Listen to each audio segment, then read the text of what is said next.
કેમ છો વિદ્યાર્થી મિત્રો? આવી ગયા છીએ ઇન્ડિયાના most lovable edtech platform call Physics Wallah, અને એમાં હું કાર્તિક શાહ તમારું સ્વાગત કરું છું આપણી ફેવરિટ અભિયાન બેચમાં, ધોરણ 11 માટેની અભિયાન બેચ. અને એમાં આપણે અત્યારે ચેપ્ટર નંબર 5 ઉષ્માગતિશાસ્ત્ર પર પહોંચી ગયા છીએ અને એનો એક લેક્ચર જોઈ લીધા પછી આજે બીજા લેક્ચર તરફ આપણે આગળ વધી રહ્યા છીએ.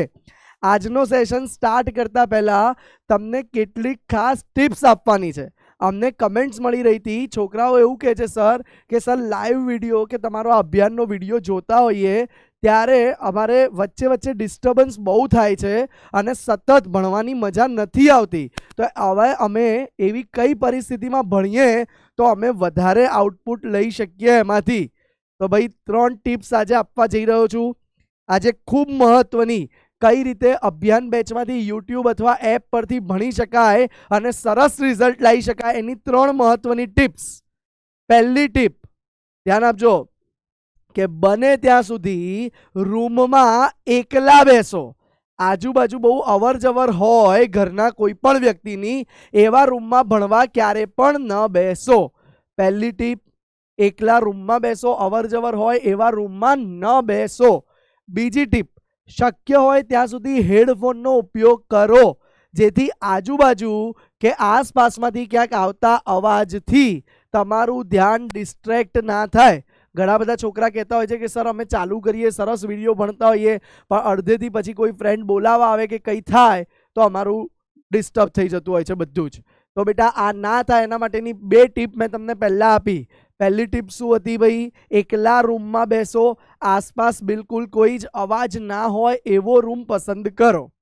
ટીપ નંબર 2, બને ત્યાં સુધી હેડફોન વાપરો, જેથી ભલે રૂમની બહારથી આવતા અવાજોને ટાળી શકાય. અને મોસ્ટ ઇમ્પોર્ટન્ટ રૂલ નંબર 3, શક્ય હોય ત્યાં સુધી વિડીયો ડાઉનલોડ કરીને જુઓ, જેથી તમારું ઇન્ટરનેટ ચાલુ ના રહે અને આવતી નોટિફિકેશન્સ, ફોનમાં અન્ય એપ દ્વારા આવતી નોટિફિકેશન્સથી બચી શકાય.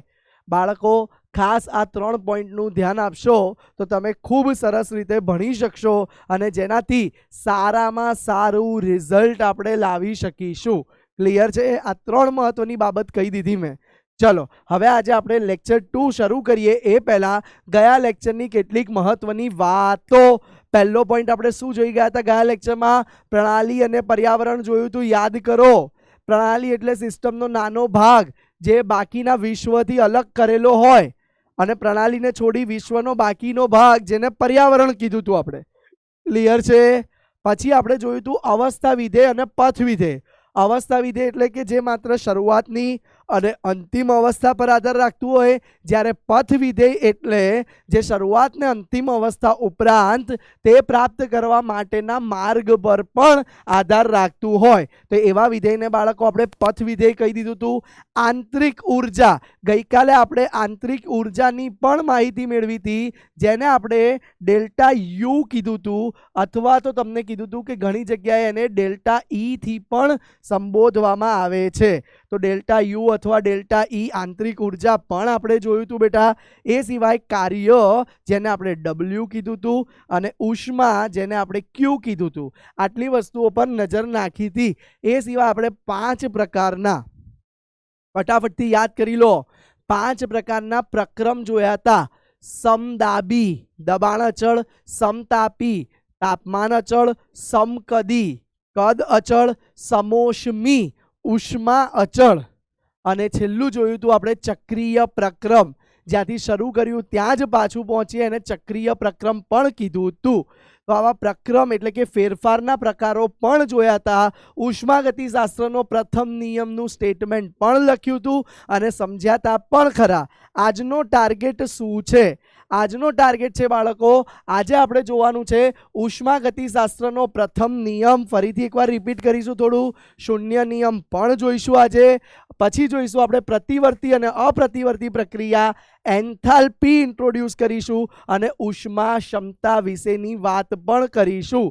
તો આજનો આપણો ટાર્ગેટ ઓલ એન્ડ સોલ આટલી વસ્તુઓ જોવાનો છે. ક્લિયર છે? ચલો શરૂઆત કરીએ છીએ આપણે આજના સેશનની. પહેલું જે ગઈકાલે તમે ભણી ગયા હતા ઉષ્મા ગતિશાસ્ત્રનો પ્રથમ નિયમ. તો ઉષ્મા ગતિશાસ્ત્રનો પ્રથમ નિયમનું સ્ટેટમેન્ટ કંઈક આવું હતું, ધ્યાન આપજો કે સર નિરાળી પ્રણાલી કે જ્યાં દ્રવ્ય કે ઉષ્મા અંદર બહાર અવર જવર કરી શકતી નથી, નિરાળી પ્રણાલીમાં આંતરિક ઉર્જાનો ફેરફાર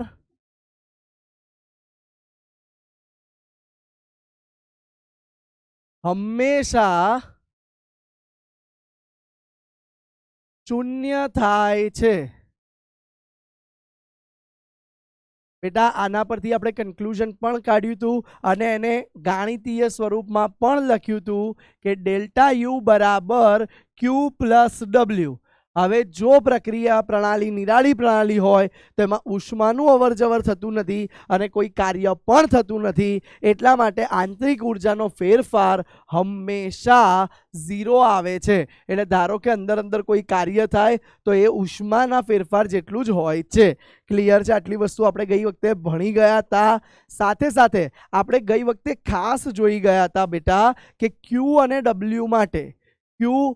ડબલ્યુ માટેના બે મહત્વના સૂત્ર જોયા હતા.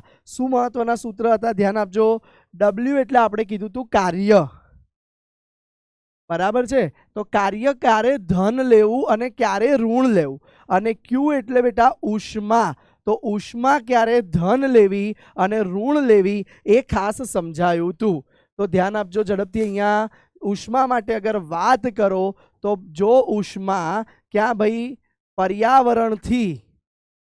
પર્યાવરણથી તમે જોઈ શકો છો આ બહાર પર્યાવરણ છે, અને જો ઉષ્મા પર્યાવરણથી પ્રણાલીમાં આવે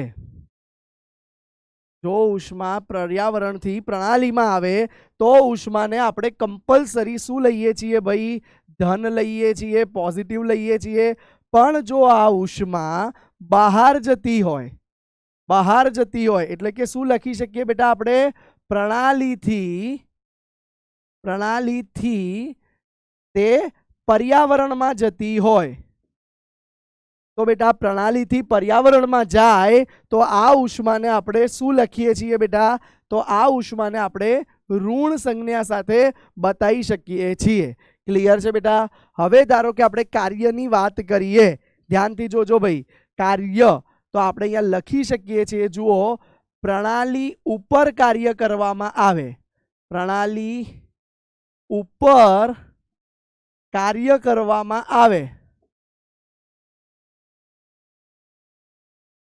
ત્યારે બેટા આપણે કાર્યને લઈ લઈએ છીએ ધન. યાદ કરો ભાઈ, ગઈકાલે આપણે એક્ઝામ્પલ જોયું હતું બબલુસિંહ વાળું. પતલો હતો, એની ઉપર કાર્ય કર્યું તો બબલુસિંહ પોઝિટિવ થઈ ગયો હતો. પણ બહુ પોઝિટિવ થાય તો બબલુસિંહે પોતે કાર્ય કરવું પડે. એટલે કે જો બાળકો અહીંયા ધ્યાન આપજો ખાસ, પ્રણાલી દ્વારા કાર્ય થાય ત્યારે આપણે શું લઈ લઈએ છીએ બેટા? વર્ક ડન જે છે એને આપણે બેટા નેગેટિવ લેતા હોઈએ છીએ, ઋણ લેતા હોઈએ છીએ. તો બેટા આ 4 સિમ્બોલ બહુ મહત્વના છે, જેના પરથી નાના દાખલા આજની ડીપીપીમાં છે, નાના એમસીક્યુ આજની ડીપીપીમાં છે, જે તમે સોલ્વ કરશો તો બહુ મજા આવશે. ક્લિયર છે બેટા? ચલો એક નાનકડો પ્રશ્ન સોલ્વ કરીએ. ધ્યાન આપજો, એક નાનકડો ક્વેશ્ચન સોલ્વ કરીએ આપણે તો કન્સેપ્ટ વધારે ક્લિયર થશે. જો કોઈ પ્રણાલી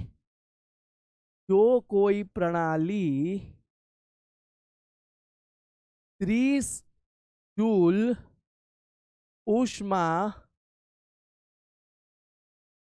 શોષી 20 જૂલ કાર્ય કરે તો તેના આંતરિક ઉર્જામાં થતો ફેરફાર ગણો. ધ્યાન આપો બાળકો, બે વસ્તુ તમને આપેલી છે કે પ્રણાલીએ ભાઈ 30 જૂલ ઉષ્મા શોષી છે. તો બેટા પ્રણાલીએ ઉષ્મા શોષી છે એટલે ક્યુ પ્લસ આવશે. પ્રણાલી ઉષ્મા મેળવે તો પ્લસ, ગુમાવે તો માઇનસ. તો ક્યુ પ્લસ આવી ગયું અને એની કિંમત આપી દીધી છે તમને 30 જૂલ. બરાબર છે. હવે કહે છે કે અન્ય પ્રણાલી 20 જૂલ કાર્ય કરે છે. તો પ્રણાલીએ કરેલું કાર્ય કોણે કર્યું છે ભાઈ? પ્રણાલીએ કાર્ય કર્યું છે. પ્રણાલી ઉપર કાર્ય નથી થયું. તો પ્રણાલીએ કાર્ય કર્યું હોવાથી અહીંયા માઇનસ આવશે 20 જૂલ. બેટા ખાસ વસ્તુ ધ્યાન આપજો, આ પ્લસ માઇનસમાં ઘણા બધા લોકોને આ ભૂલ થતી હોય છે. તો એટલા માટે જ આપણે કહીએ છીએ કે જ્યાં ભૂલ થાય ત્યાં હાથનો સિમ્બોલ આંગળી કરી દો કે આ ધ્યાન રાખવા જેવો પોઈન્ટ છે, અહીંયા ભૂલ થવી જોઈએ નહીં. ક્લિયર છે? તો હવે એના આંતરિક ઉર્જામાં થતો ફેરફાર એટલે કે આપણને ડેલ્ટા યુ પૂછ્યું છે. તો ડેલ્ટા યુનું ઉષ્માગતિશાસ્ત્રના ફર્સ્ટ નિયમ પ્રમાણે સૂત્ર આપણને ખબર છે, ક્યુ પ્લસ ડબલ્યુ. ચલો, તો ક્યુની કિંમત આપણી પાસે છે પ્લસ 30 જૂલ માઇનસ, વચ્ચે ભલે પ્લસ હતું, ડબલ્યુ માઇનસમાં છે માઇનસ 20 જૂલ. તો 30 માઇનસ 20, તો આની કિંમત આવી જાય છે 10 જૂલ. બોલો ક્લિયર છે? તો આ રીતના નાના નાના પ્રશ્નો આ ટોપિક પરથી બનતા હોય છે. બોલો ક્લિયર છે? ઉષ્માગતિશાસ્ત્રનો પ્રથમ નિયમ ગઈ વખતે જોયો તો આજે રિવાઇઝ કરાવી દીધું. હવે વાત કરીએ છીએ ઉષ્માગતિશાસ્ત્રના શૂન્ય નિયમ માટેની. ચલો બેટા, એ શૂન્ય નિયમ લખીએ સ્ટેટમેન્ટ એ પહેલા એનું ઉદાહરણ સમજીને ભણી લઈએ. ધારો કે બેટા આ બે બોડી છે, ધ્યાન રાખજો, આ બે બોડી છે, પણ એ બે બોડી બંધ બોડી છે, એટલે કે બંધ પ્રણાલી છે. બંધ પ્રણાલી છે એનો મતલબ શું બાળકો? એ ઉષ્માનો આપલે કરી શકશે પણ દ્રવ્યનો આપલે કરી શકતા નથી. તો ધ્યાન આપજો, આ બંને બંધ પ્રણાલી છે. બરાબર બેટા? હવે આ બંને બંધ પ્રણાલી, ધારો કે આને એ કહી દઉં અને આને બી કહી દઉં. એ બંને બંધ પ્રણાલી એ સી સાથે, ધ્યાન આપજો, એ સી સાથે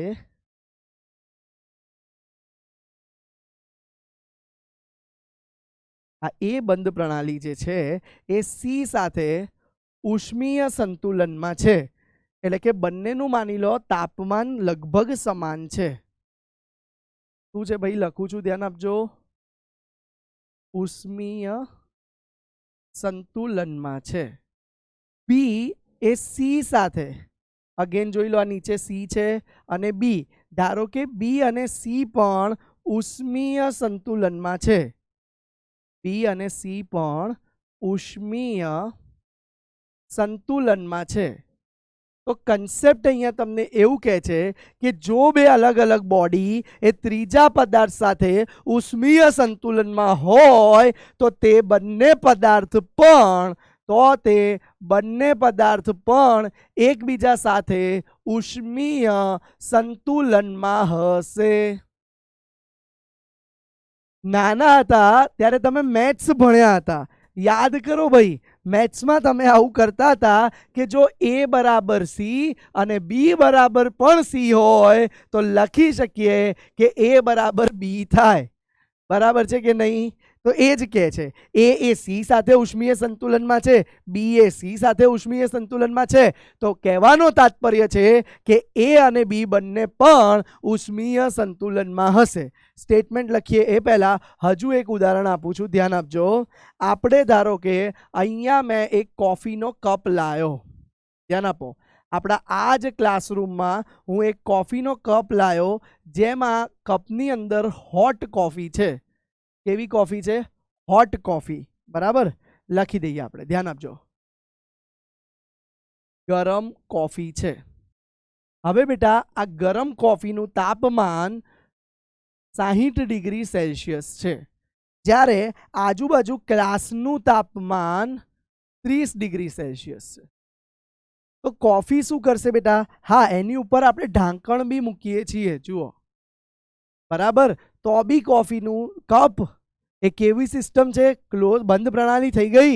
તો કોફીનું તાપમાન થોડા સમય પછી આપણે જોઈશું તો શું થશે બેટા?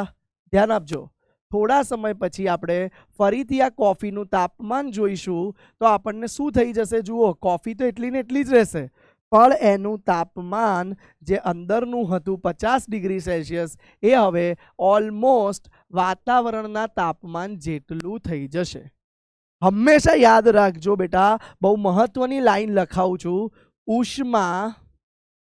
ઉષ્મા હંમેશા ક્યાં વહન થયું હશે બેટા? હંમેશા ઊંચા તાપમાનથી નીચા તાપમાન તરફ વહન પામે છે. બરાબર છે બેટા? એટલે શું થયું હશે? જ્યારે આનું તાપમાન બેટા 30 થયું હશે ત્યારે જુઓ તમે ધ્યાનથી, આમાંથી ઉષ્મા બહાર નીકળી ગઈ હશે. શું થયું હશે બેટા? આમાંથી ઉષ્મા બહાર નીકળી ગઈ હશે અને તાપમાન ઓલમોસ્ટ સરખું થઈ જશે. આનું ઊંધું બી તમે વિચારો, સર હું 0°એ લાયેલો કપમાં બરફ મૂકું તો એ શું થશે? એ 30° વાળું જાતે જ પાણી બની જશે, કેમ કે ઉષ્મા ઊંચા તાપમાનથી નીચા તાપમાન તરફ ડાયરેક્ટ વહે છે. તો બહાર ઊંચું તાપમાન હતું, બરફનું તાપમાન નીચું છે. જુઓ, એક બીજું એક્સપેરિમેન્ટ જોઈએ છે, ધ્યાન આપજો. બીજો એક કપ લીધો, ફરી પાછો એક કપ લીધો, એમાં તમે ધ્યાનથી જુઓ તો આપણે બરફના ટુકડા મૂક્યા છે. બરાબર? અને એનું તાપમાન આપણે લઈ લીધું છે બેટા 0°C. અને બહારનું તાપમાન કેટલું છે? ધ્યાનથી જુઓ તો બહારનું તાપમાન તો 30°C છે. તો આફ્ટર સર્ટેન ટાઈમ તમે આ જ કપમાં જોશો કે જે બરફ મૂક્યો હતો એ પીગળી અને પાણી થઈ ગયું છે. બરફ એ પીગળીને પાણી થઈ ગયું છે અને એ પાણીનું તાપમાન જે હતું એ 30° આવી ગયું, જે બહારના 30°C જોડે મેચ થઈ જાય છે. તો હવે આ કેસમાં ઉષ્મા ક્યાં ગઈ હશે બેટા? તો આ કેસમાં ઉષ્મા બહારથી અંદર ગઈ હશે, કેમ કે હંમેશા ઊંચા તાપમાનથી નીચા તાપમાન તરફ ઉષ્મા આવે. ક્લિયર છે બેટા? તો બંને સરખું થાય ત્યાં સુધી ઉષ્માનું વહન થાય છે. આવું ધીરે ધીરે તારણ ઉષ્માગતિશાસ્ત્રના શૂન્ય નિયમ પરથી આવ્યું. સ્ટેટમેન્ટ લખી દઈએ કે જો બે પદાર્થ ત્રીજા પદાર્થ સાથે ઉષ્મીય સંતુલનમાં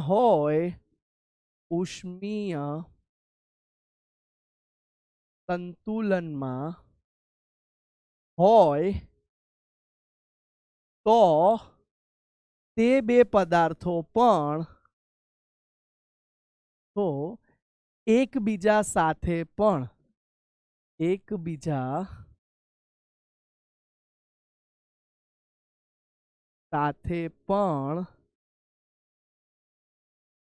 ઉષ્મીય સંતુલનમાં હોય છે. અને બહુ એક મહત્વનું ઉદાહરણ, જો કે નેક્સ્ટ MCQ એના પરથી છે, ચલો જોઈ લઈએ. નેક્સ્ટ MCQમાં સમજીએ. થર્મોમીટર ઉષ્માગતિશાસ્ત્રના કયા નિયમ પર કાર્ય કરે છે? હજુ સુધી આપણે બે જ નિયમ જોયા છે, પ્રથમ નિયમ અને શૂન્ય નિયમ. પ્રથમ નિયમે કીધું કે નિરાળી પ્રણાલીમાં આંતરિક ઉર્જાનો કુલ ફેરફાર શૂન્ય હોય છે, જેની સાથે થર્મોમીટરને કોઈ લાગુ વળગતું નથી, કારણ કે થર્મોમીટર એ એક બંધ પ્રણાલી છે. યાદ કરો થર્મોમીટર કેવું હોય છે? ધ્યાનથી જુઓ, તમે જોયું છે થર્મોમીટર કંઈક આવું હોય છે. બરાબર? અને થર્મોમીટર ઉપર જુદા જુદા તાપમાન આલેખન કરેલું હોય છે. બરાબર છે બેટા? હવે બેટા આ થર્મોમીટર જ્યારે આપણી બોડીને ટચ કરવામાં આવે, બરાબર, હ્યુમન બોડી એટલે કે માણસ, આપણી શરીર, જ્યારે થર્મોમીટર શરીરને ટચ કરાવવામાં આવે, ધારો કે શરીરનું તાપમાન 50°C આવી ગયું છે તાવમાં, તો થર્મોમીટર પણ તાપમાન કેટલું બતાવે છે બેટા? 50°C બતાવે છે. કઈ રીતે બેટા? એમાં રહેલો પારો પ્રવાહી હોય છે, એ પારાનું કદ જુઓ, વધે છે. લગાડો ત્યારે પારો તમને ધીરે ધીરે ગરમીના કારણે એ મેળવશે.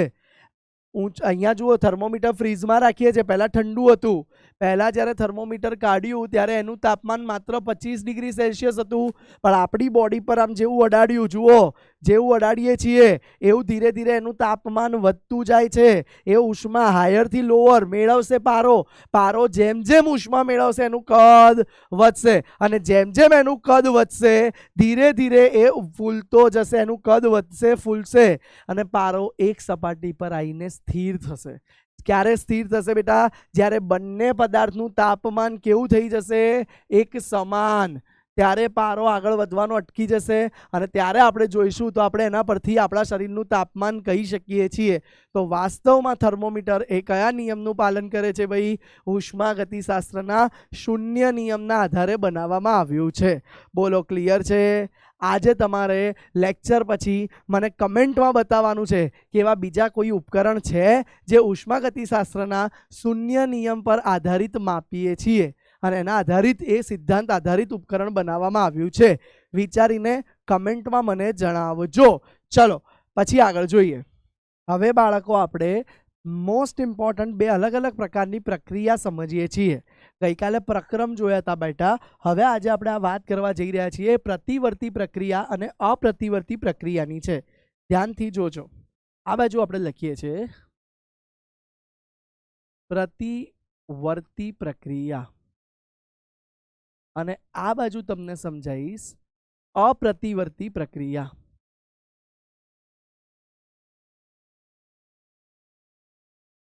બાળકો બંને પ્રક્રિયા ખૂબ મહત્વની છે, ધ્યાન આપજો. પહેલા પ્રતિવર્તી પ્રક્રિયાનું ઉદાહરણ સમજીએ. જુઓ બેટા, આ હું એક પિસ્ટન જેવું બતાવીશ તમને. અહીંયા હું એક પિસ્ટન જેવી વસ્તુ બતાવવા જઈ રહ્યો છું, ધ્યાન આપજો.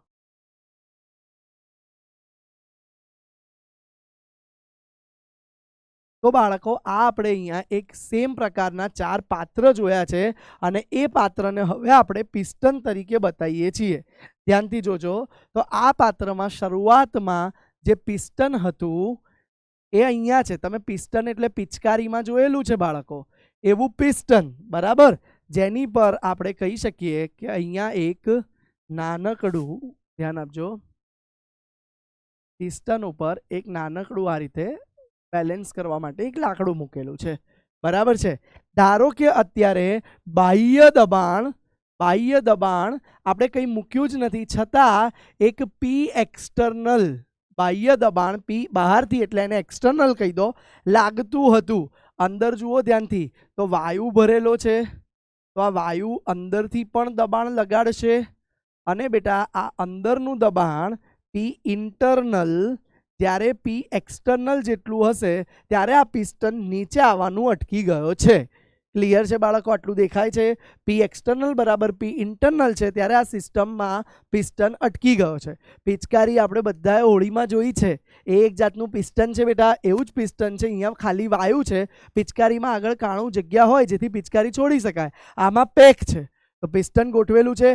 હવે બાળકો ધારો કે આ જ પિસ્ટન ઉપર, ધ્યાનથી જોજો, આ જ પિસ્ટન ઉપર જે જગ્યા હતી, ધ્યાન આપજો, આ જ પિસ્ટન ઉપર જે જગ્યા હતી એની ઉપર મેં એક વજન મૂક્યું, W. દેખાય છે? તો પિસ્ટન જુઓ, પહેલાની હાઈટ કરતા, ધ્યાનથી જુઓ તો દેખાય છે કે પહેલા પિસ્ટન આ હાઈટ પર હતું બેટા, હવે થોડુંક નીચે આવ્યું, કેમ કે મેં બાહ્ય બળ થોડું વધાર્યું. ધ્યાન આપજો, પહેલા વાતાવરણ જેટલું જ હતું, પી એક્સટર્નલ બરાબર પી એટમોસ્ફિયર જેટલું જ હતું, પણ હવે થોડુંક વધાર્યું. પી એક્સટર્નલ ધારો કે હવે થોડુંક વધારતા અહીંયા પી એક્સટર્નલ 1 થઈ ગયું, બરાબર. આને પી એક્સટર્નલ 1 સિમ્બોલથી બતાવું છું. તો અંદર ગેસ વાયુ તો છે જ, પણ વાયુ હવે થોડો સંકોચાયો, ધ્યાનથી જુઓ, અને ફરી પાછું આ વાયુએ એનું ઇન્ટરનલ દબાણ વધારી દીધું, અને પી ઇન્ટરનલ 1 હવે પી એક્સટર્નલ 1 જેટલું થઈ ગયું. સમજાય છે? આંતરિક દબાણ એક્સટર્નલ 1 જેટલું થઈ ગયું. ફરી પાછું વજન વધવાથી હાઈટ પહેલા અહીંયા હતી, હવે થોડી નીચે આવી અને ફરી પાછું સંતુલન થઈ ગયું. સમજાય છે? હવે માની લો આ પદાર્થને હું પાછો લઈ લઉં છું, તો વળી પાછું પિસ્ટન ઉપર આવી જશે અને હાઈટ ફરી થઈ ગઈ એટલી પણ હવે આની જગ્યાએ હું થોડો અલગ પ્રેક્ટિકલ કરું છું. વળી પાછું હું આ પિસ્ટન ઉપર, ધ્યાન આપજો, વળી પાછું હું આ પિસ્ટન ઉપર જે જગ્યા હતી એમાં 1 W ની જગ્યાએ એવા 2 W મૂકું છું. શું કર્યું બેટા? એવા 2 W મૂક્યા. તો જુઓ, વળી પાછું જુઓ, હાઈટ થોડી નીચે ગઈ. દેખાય છે બેટા બધાને? હાઈટ ફરી પાછી નીચે ગઈ. હવે આ દબાણ પાછું વધી ગયું. તો આ વધેલા દબાણને હવે હું કહી દઉં છું P external 2. તો અંદર રહેલો વાયુ વધુ પાછો સંકોચાયો બેટા. વાયુ વધારે પાછો સંકોચાયો અને વાયુએ પણ એની પર દબાણ લગાવ્યું તો જ સંતુલનમાં આવે, અને એને હવે P internal 2 કહી દઈએ અને પાછું એ સંતુલનમાં આવી ગયું. ખબર પડે છે? તો દરેક લેવલે જેમ જેમ કંઈક બાહ્ય દબાણ એડ કરતા રહ્યા, દરેક લેવલે સંતુલનમાં આવે છે. હવે ફરી હું આ લઈ લઉં વર્ઝન, આ વેટ જે ઉપર મૂક્યું છે લઈ લઉં, તો ફરી પાછું આ એક લેવલ ઉપર આવી જશે. તો જુઓ, આમાં બાળકો પ્રક્રિયાને ગમે તે લેવલથી પાછી લાવી શકાય છે. પ્રક્રિયા દરેક લેવલે સંતુલનમાં છે. વળી પાછું એમાં ફેરફાર નાનો નાનો કરીએ છે તો બધા લેવલે પાછું લાવી શકાય છે. આનું એક મસ્ત ઉદાહરણ કહું, રબરને સહેજ ખેંચો તો એ સહેજ ખેંચાયું, હજુ ખેંચો તો સહેજ ખેંચાયું, બળ લગાવેલું રાખશો તો એટલું જ રહેશે. અંદરનું બળ બી ખેંચવાનો ટ્રાય કરશે પણ એટલું થયું, હજુ થોડું ખેંચો તો થોડું થયું. હવે તમે થોડું બળ ઓછું કરો તો રબર પાછું અંદર જતું રહેશે, થોડું ઓછું કરો તો પાછું ખેંચી બી શકાય. તો બેટા આ એક આભાસી પ્રક્રિયા છે જેમાં થોડો થોડો ફેરફાર કરી દરેક લેવલે સંતુલન લાવી શકાય છે. દરેક લેવલે સંતુલન લાવી શકાય છે. અને ત્રીજી વસ્તુ ધ્યાન આપજો, હવે હજુ એક્સ્ટ્રીમ દબાણ લગાવી દેતા વાયુ હજુ સંકોચાઈ ગયો. જુઓ, શરૂઆતમાં વાયુ ક્યાં હતો અને હવે વાયુ સંકોચાઈને ક્યાં જતો રહ્યો. હવે ધ્યાન આપજો બેટા. હવે બેટા આવું કેમ થયું? તો આપણે પિસ્ટન ઉપર જે વજન હતા એ 1 2 નહીં, એની જગ્યાએ 3 મૂકી દીધા. 3 W લગાવી દીધા. તો વાયુ હજુ સંકોચાઈ ગયો અને આ શું થઈ ગયું બેટા? P external 4. અને આ અંદરથી શું નીકળતું હતું દબાણ, એ શું થયું હવે વધીને? તો એને કહી શકીએ P internal 4. તો હવે બેટા P internal 4 એ 3 છે. ચલો આપણે એક સ્ટેપ વચ્ચેનું ભૂલી જાઓ, 4 જ છે ડાયરેક્ટ. તો P internal 4 બરાબર P external 4 અને ફરી પાછું સંતુલિત સ્થિતિમાં આવે છે. તો બેટા દરેક લેવલ પર સંતુલિત સ્થિતિમાં આવ્યું અને પાછું થોડું ઓછું કરો તો રિવર્સ બી લઈ શકાય. તો જે પ્રક્રિયા થોડા ચેન્જમાં આગળ વધે અને જો આપણે એક્સ્ટ્રા બળ જે લગાવ્યું એ હટાવી દઈએ તો પ્રક્રિયા પાછી પણ આવી શકે, એવી પ્રક્રિયાને પ્રતિવર્તી પ્રક્રિયા કહે છે. જ્યારે અપ્રતિવર્તી પ્રક્રિયા એટલે શું? જુઓ, ફરી પાછું એવું જ એક પિસ્ટન લઈ લીધા 2. પહેલા વખતે પિસ્ટન પર વાયુ અહીંયા આટલો બધો હતો, ધ્યાન આપો. હવે આ ક્લોઝ પિસ્ટન છે, વાયુ તો છે ભાઈ, ધ્યાન આપજો. એની ઉપર આ પિસ્ટન ઉપર શરૂઆતમાં કોઈ જ વસ્તુ આપણે મૂકી નથી. હવે બેટા ધ્યાન આપજો, એકદમ જ પિસ્ટન ઉપર મોટો બ્લોક મૂકી દીધો, મોટો બ્લોક. તો જુઓ શું થયું, અહીંયા આ P ઇન્ટરનલ એક્સટર્નલ હતું બેટા, એ અને P ઇન્ટરનલ લાગતું હતું, એ બંને સંતુલનમાં હતા જ, બરાબર. પણ હવે ચેન્જ કેવો કરી કાઢ્યો? એક સામટો ધડામ દઈને. શું કરી કાઢ્યો? એક સામટું વજન મૂકી દીધું ધડામ દઈને. તો હવે જુઓ, આ P external 1 લાગ્યો, એ યાદ રાખો, આમાં P external કરતા P external 1 એ બહુ જ મોટો લગાવી દીધો. દેખાય છે? તો એકદમ વધી ગયું દબાણ, બાહ્ય દબાણ. તો આંતરિક દબાણ એને સંતુલન કરવા એને બી વધવું પડ્યું. તો P છેલ્લે સંતુલન તો થયું આમાં બી સર, હા આમાં બી સર છેલ્લે સંતુલન થયું, પણ આમાં ચેન્જ એકદમ થઈ ગયો. તો હવે બેટા ધારો કે હું બ્લોકને પાછો લઈશ ને તો બી એ ફરી પાછું આવી પોઝિશન પર આવી શકશે નહીં. એકવાર રબરને એક્સ્ટ્રીમ ખેંચી લો તો એટલું લાંબુ થઈ જાય, પછી છોડો તો પાછું આવી શકે નહીં. તો આ ઘટના રિયલમાં થાય છે. આવું કોઈ રબર નથી જ્યાં સુધી અનંત સુધી ખેંચાય જ જાય, ખેંચાય જ જાય, ખેંચાય જ જાય, અને છોડો એટલે પાછું આવે જ જાય, આવે જાય. એટલે આ ઘટના ફરી યાદ રાખજો, પ્રતિવર્તી પ્રક્રિયા જે છે એ આભાસી છે. કેવી છે બેટા? આભાસી. એની વ્યાખ્યા તો હમણાં લખાવું છું, ડિફરન્સ જોઈએ ત્યારે, પણ અત્યારે ધ્યાન રાખો આ પ્રક્રિયા આભાસી છે. અને આ પ્રક્રિયા કેવી છે બેટા? તો આ પ્રક્રિયા વાસ્તવિક છે. બોલો, ક્લિયર છે આ પ્રતિવર્તી અને અપ્રતિવર્તી પ્રક્રિયા? એકવાર નજર નાખી લો. હવે આપણે તફાવત જોવા જઈએ છીએ. તફાવત છે પ્રતિવર્તી પ્રક્રિયા અને અપ્રતિવર્તી પ્રક્રિયાનો. બેટા બહુ મહત્વનો તફાવત છે, ધ્યાન આપજો. પ્રતિવર્તી પ્રક્રિયા અને સામે આપણે જોઈશું અપ્રતિવર્તી પ્રક્રિયા.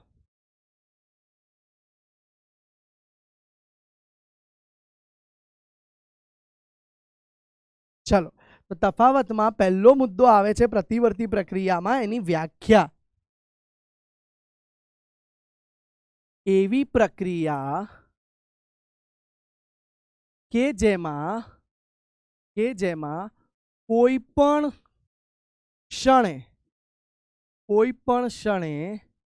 તાપમાન,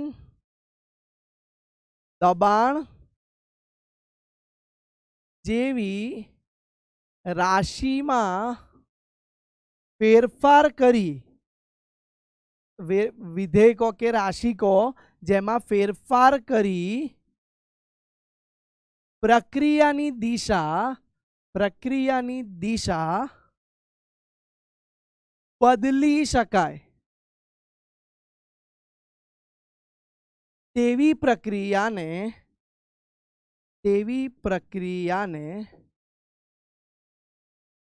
પ્રતિવર્તી પ્રક્રિયા કહે છે. અને બેટા અપ્રતિવર્તી પ્રક્રિયા એટલે શું? તો એવી પ્રક્રિયા જેમાં કોઈ પણ ક્ષણે તાપમાન, દબાણ જેવી રાશિમાં ફેરફાર કરીએ તો પણ દિશા ઉલટાઈ શકાતી નથી. તો એવી પ્રક્રિયાને અપ્રતિવર્તી પ્રક્રિયા કહેવાય. પણ એની વ્યાખ્યા ટૂંકમાં એનસીઈઆરટી મુજબ બી લખવી હોય તો આવી રીતે લખી શકાય કે જે પ્રક્રિયાઓ પ્રતિવર્તી નથી. હા ભાઈ, જે પ્રક્રિયાઓ આ થોડુંક અપ્રતિવર્તી છે, ભ જેવું નથી દેખાતું, ધ્યાન આપજો. હા, અપ્રતિવર્તી. હા, તો જે પ્રક્રિયાઓ પ્રતિવર્તી નથી તેવી પ્રક્રિયાને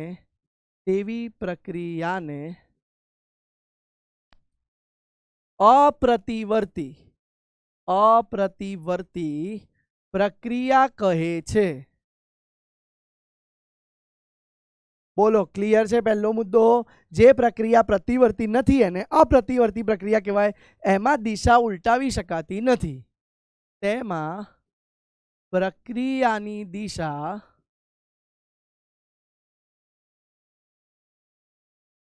ઉલટાવી શકાતી નથી. હવે બીજો મહત્વનો પોઈન્ટ ધ્યાન આપજો. આ પ્રકારની પ્રક્રિયાઓ આભાસી છે, વાસ્તવિક નથી. ખ્યાલ છે બેટા, આ આઈડિયલ છે, આદર્શ છે. તો આ પ્રકારની પ્રક્રિયાઓ આદર્શ છે અને આભાસી છે.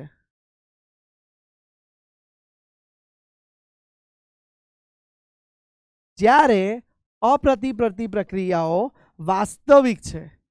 આ પ્રકારની પ્રક્રિયાઓ વાસ્તવિક છે.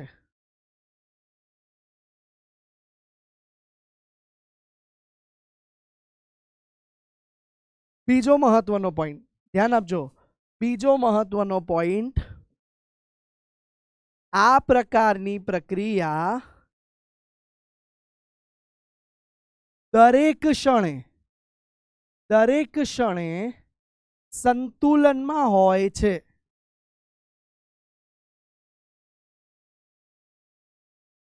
જુઓ બેટા, આ પ્રકારની પ્રક્રિયા થોડું કર્યું તોય પિસ્ટન સ્થિર થયું, થોડું હજુ વજન વધાર્યું તોય પિસ્ટન સ્થિર થયું, હજુ વધાર્યું તોય સ્થિર. દરેક ક્ષણે અંદરનું ને બહારનું દબાણ સરખું થઈ સંતુલનમાં રહે છે.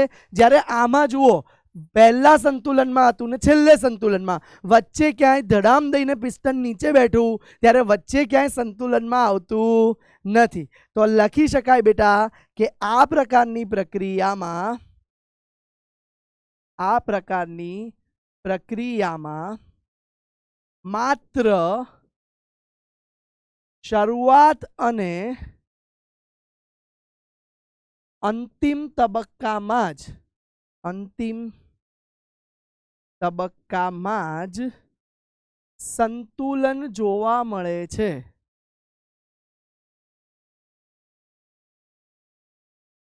બરાબર, શરૂઆતમાં સંતુલનમાં હતું, વજન મૂક્યું ધડામ દઈને નીચે જતું રહ્યું ત્યારે સંતુલનમાં થયું, વચ્ચે ક્યાંય સંતુલન પ્રાપ્ત થતું નથી. નેક્સ્ટ પોઈન્ટ બાળકો, આ પ્રકારની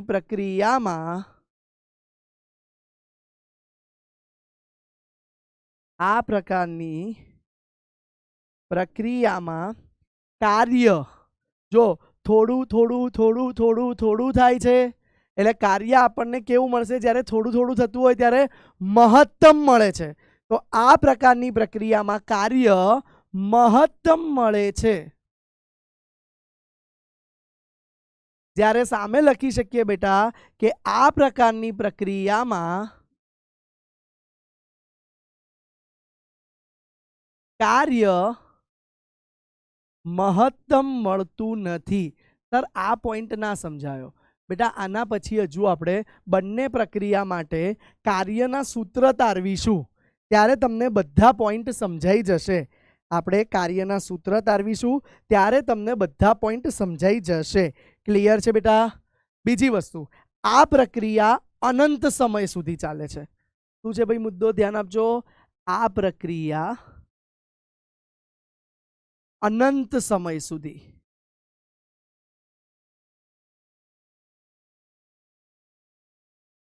માટે પ્રક્રિયા પૂર્ણ થવાનો કોઈ સમય માપી ના શકાય. અનંત સુધી ચાલે રાખે તો પ્રક્રિયા પૂર્ણ થવાનો બેટા કોઈ સમય માપી ના શકાય. જ્યારે આ પ્રક્રિયા ચોક્કસ સમય સુધી ચાલે છે,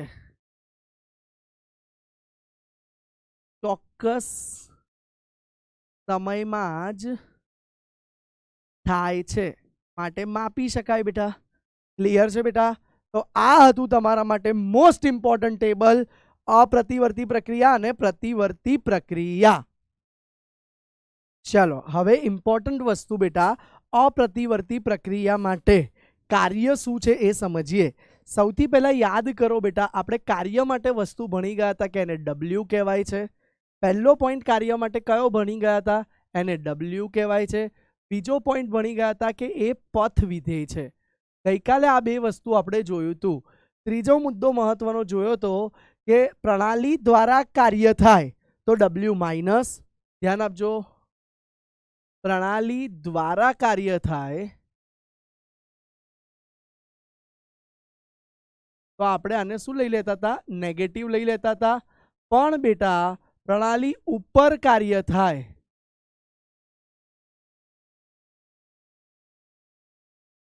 તો આપણે શું લેતા હતા બેટા? W ને પોઝિટિવ લઈ લેતા હતા. આટલું બધાને યાદ હશે. હવે બેટા હવે આજે આપણે જોવાનું છે અપ્રતિવર્તી પ્રક્રિયા માટે કાર્ય. તો એના માટે એક નાનકડી આકૃતિ સમજીએ. ધ્યાન આપજો, NCERT ની આકૃતિ છે, બહુ મહત્વની છે. ધારો કે આ એક કાચની ટ્યુબ છે જેમાં આપણે એક પિસ્ટન ફિટ કર્યું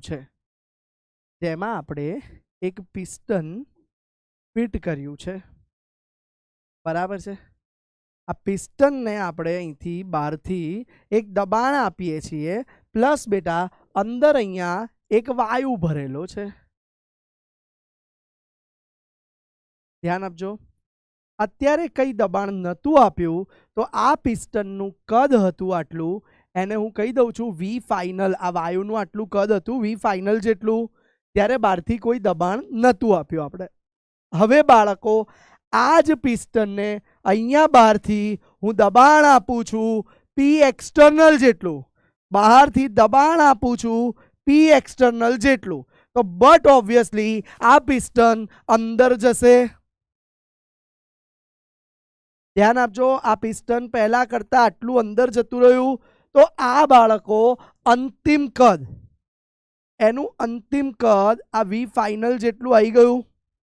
ભાઈ અંતિમ કદ, શરૂઆતનું કદને, સોરી આપણી ભૂલ છે અહીંયા, શરૂઆતના કદને વી ઇનિશિયલ કહી દઈએ બેટા. વી ઇનિશિયલ એટલે શરૂઆતનું બેટા, સોરી, અને વી ફાઇનલ એટલે અંતિમ.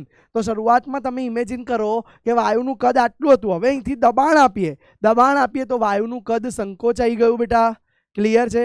માની લો આ સપાટીમાં ઉષ્મા કંઈ અંદર બહાર થતી નથી, બરાબર, વાયુ ભરેલો હતો અને જોશથી દબાણ આપ્યું ખાલી, તો અપ્રતિવર્તી પ્રક્રિયા માટે કાર્ય. તો જુઓ, એક જ ઝટકામાં દબાણ આપ્યું તો સીધું પિસ્ટન અંદર જતું રહ્યું છે. આટલો કન્સેપ્ટ ક્લિયર થયો. હવે ધ્યાન આપજો, હવે આના પરથી અહીંયા એક આલેખ દોરીએ છીએ આપણે. આના પરથી એક્ઝેક્ટ આની નીચે જ એક આલેખ દોરીએ છીએ. ધ્યાન આપજો, આ આલેખમાં અહીંયા કદ લઈ લઈએ છીએ, કદ. તો જુઓ, આની એક્ઝેક્ટ નીચે, તો અહીંયા આ પોઈન્ટ પર જુઓ, તમને એક જ મિનિટમાં બતાવી દઈએ આપણે લાઈન લઈને. જો આ પોઈન્ટ ઉપર કદ હતું આટલું, આલેખ ઉપર જ્યાં અહીંયા અડ્યો તે એટલું કદ વીએફ હતું બેટા, વી ઇનિશિયલ હતું શરૂઆતનું કદ. હવે બેટા પિસ્ટનથી જ્યારે દબાઈ ગયું ત્યારે બેટા આ અંતિમ કદ આવી ગયું બેટા.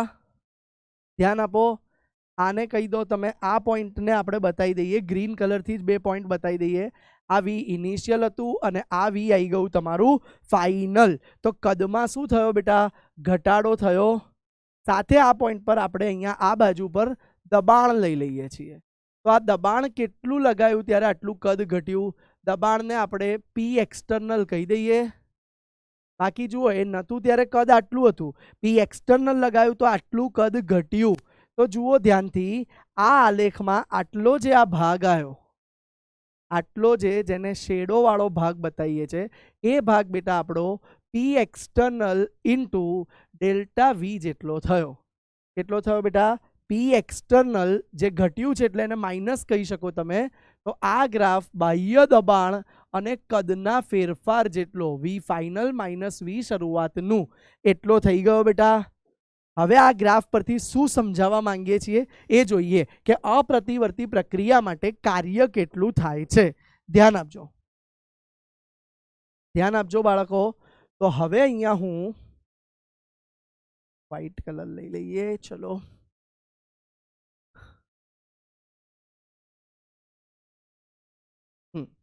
ધ્યાન આપજો, અપ્રતિવર્તી પ્રક્રિયા માટે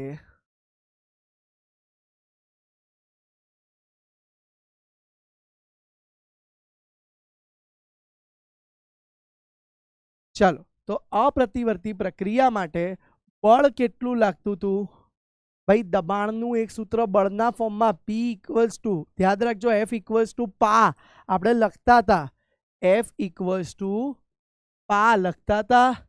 જ્યાં અહીંયા આપણે પી ને પી એક્સટર્નલ લઈ શકીએ. તો બળ કેટલું લાગે છે બેટા? આમાં પી એક્સટર્નલ ઇન્ટુ એ જેટલું લાગે છે. એ શું છે બેટા? ધ્યાન આપજો, તો એ આ આડછેદનો, પિસ્ટનના આડછેદનો ક્ષેત્રફળ છે. અને હવે બેટા ધ્યાન આપો, આ બળ લગાવ્યું આપણે અહીંથી, તો ત્યારે આ જે કદ ઘટ્યું, આ જે કદ ઘટ્યું, પહેલા આટલું હતું હવે આટલું થયું.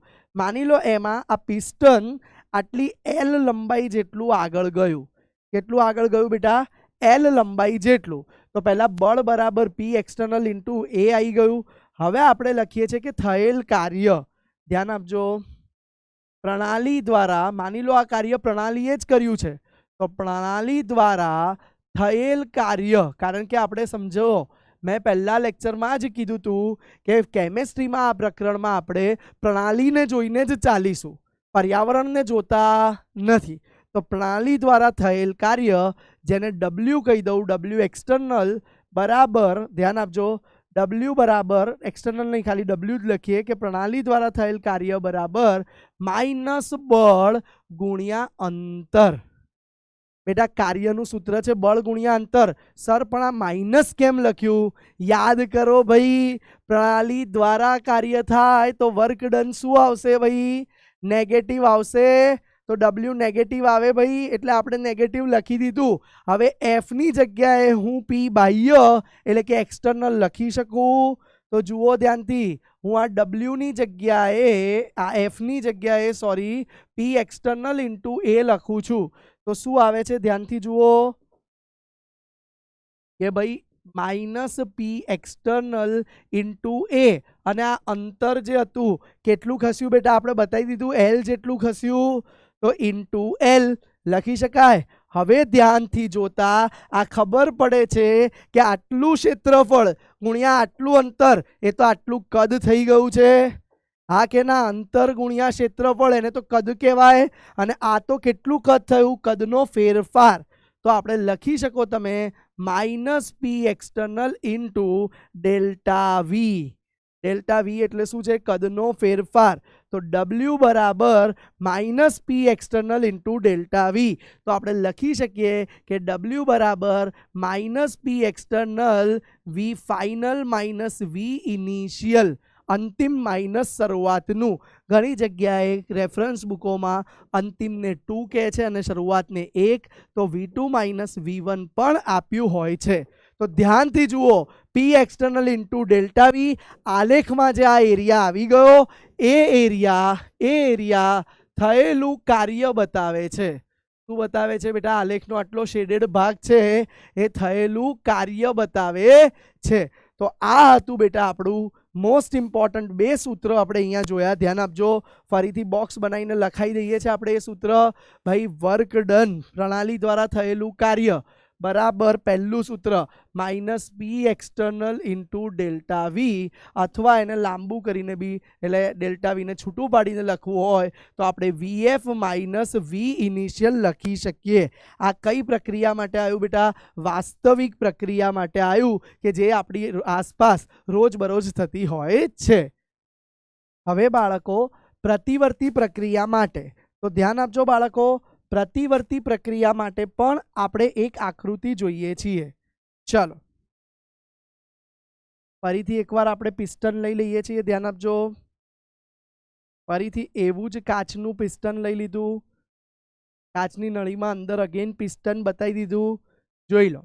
હવે બાળકો અંદર ફરીથી એક વાયુ ભરેલો છે, પણ હવે જુઓ આગળ અપ્રતિવર્તીમાં તો ફેરફાર આપણે એક્સ્ટ્રીમ કરી લીધો. હવે બેટા શરૂઆતમાં આ પી ઇન્ટરનલ લાગતું હતું એટલું જ બહારથી દબાણ આવ્યું. હવે એમાં બેટા માઇનર સ્લાઇટલી થોડો ફેરફાર કરીએ છીએ. માઇનર સ્લાઇટલી થોડો ફેરફાર કરીએ છીએ. તો બેટા પી એક્સટર્નલ હવે હું શું લખું છું? ધ્યાન આપજો. પી એક્સટર્નલ બરાબર પી જે ઇન્ટરનલ લાગતું હતું એમાં થોડો માત્ર મેં ફેરફાર કર્યો. તો હવે હું આ થોડો ફેરફાર કરું માત્ર, તો પિસ્ટન થોડું અંદર જશે, થોડું માઇનર અંદર જાય.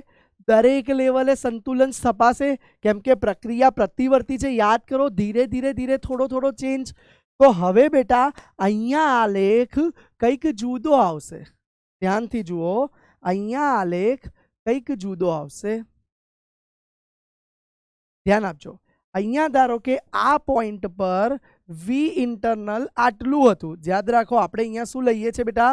કદ લઈએ છે અને અહીંયા દબાણ લઈએ છીએ.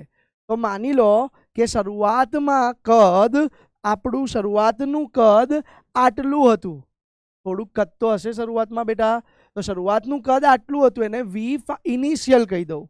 હવે બેટા ધીરે ધીરે ધીરે ધીરે ધીરે ધીરે ધીરે ધીરે ધીરે કદ વધશે, કદ ઘટશે અને ત્યારે દબાણ વધતું જશે. તો વી ફાઇનલ આ લેવલ પર એકદમ ઘટી ગયું.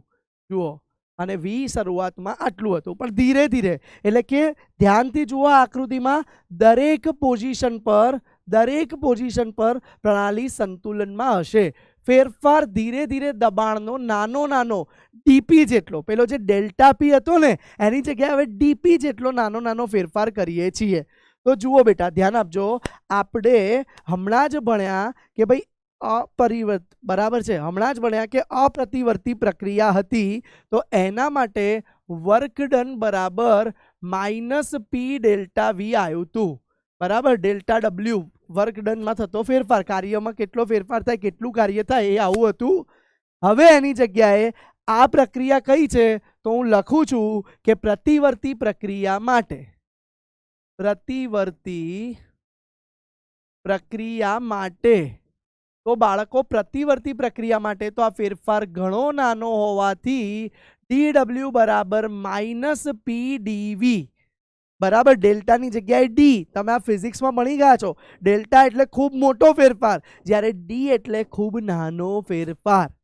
ક્લિયર છે બેટા? તો dw બરાબર -P ડેલ્ટા વી. હવે આ પી ની જગ્યાએ આપણે લખી શકીએ બેટા કે dw બરાબર -P એક્સટર્નલ ઇન્ટુ ડીવી.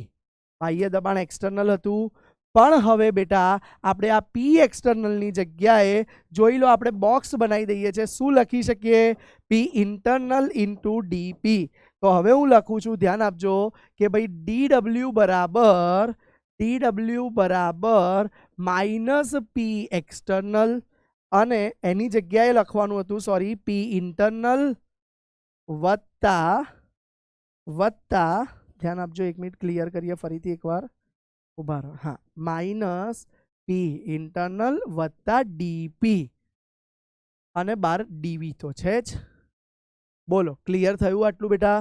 હવે બેટા ડીવી બંને જોડે ગુણાય તો શું આવશે? ધ્યાનથી જુઓ, dw બરાબર -P ઇન્ટરનલ ડીવી વત્તા અંદર માઇનસ ગયું એટલે માઇનસ ડીપી ડીવી. હવે બેટા ડીવી ઓલરેડી બહુ નાનું છે, ડીપી ઓલરેડી બહુ નાનું છે, તો હવે હું અહીંયા લખું છું, ધ્યાન આપજો, બહુ જ મહત્વની લાઈન, ડીપી અને ડીવી ખૂબ નાના હોવાથી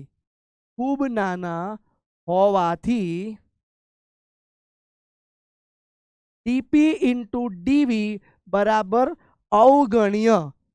જુઓ, એક હશે 0.5, બીજું 0.03, તો 0.5 ઇન્ટુ 0.03 0.000015 આવશે, તો અવગણી શકાય બેટા. એટલે નાના ઇન્ટુ નાના એટલે એને અવગણી શકાય. તો ફાઇનલી આપણે શું લખી શકાય બેટા? ફાઇનલી લખી શકાય સર આપણે કે હવે ખાલી આગળનું પદ વધ્યું, તો dw બરાબર -P ઇન્ટરનલ ઇન્ટુ ડીવી. બોલો, ક્લિયર છે આટલું? હવે બાળકો હવેનું સ્ટેપ બહુ મહત્વનું છે, ધ્યાન આપજો, હવેનું સ્ટેપ બહુ જ મહત્વનું છે.